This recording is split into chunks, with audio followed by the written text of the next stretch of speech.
In this video, I want to share with you the 3 key elements to an effective time management strategy. So more and more I see entrepreneurs that really are time poor and overwhelmed and really kind of at the wit's end of getting an effective time management strategy in place. This for me is one of the most important areas of mastery, not only in your business and in your life. Let me share with you. When I was 22 years old, I was migrating to Australia. I just got married, and as I went through the process of migrating to Australia from the UK, I went through the process of having a medical. I think that some things in our life are just meant to be, because basically if I hadn't gone through the process of having that medical, if I hadn't been migrating to Australia, the stars must have been aligned, because it was in that moment that I found out I had cancer. So 22 years of age, beginning to embark on a new journey into a new life in a place, leaving my family behind in the UK, I made the decision that I would come to Australia and take on my battle with cancer in my new life, in my new country.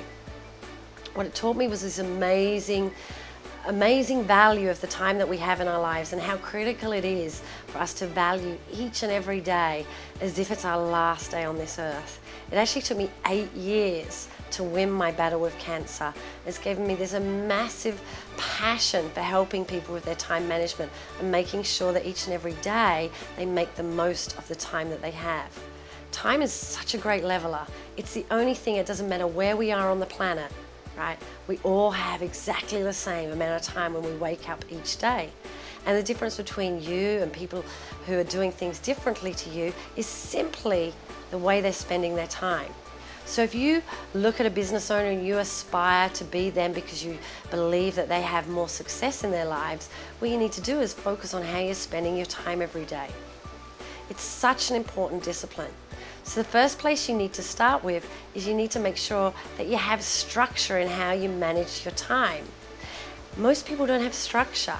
And I say to them, well, what I want you to do is imagine that your diary is like a closet.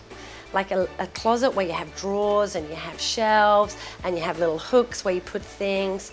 And when you go to your diary, what you want to see is you want to see order. You want to see that things are stored together. You want to see that things that are similar are put together. You want to have some order to it. You don't want to see just stuff stuffed in at every opportunity. And unfortunately, a lot of us just stuff things into our diaries every opportunity, try and squeeze things in.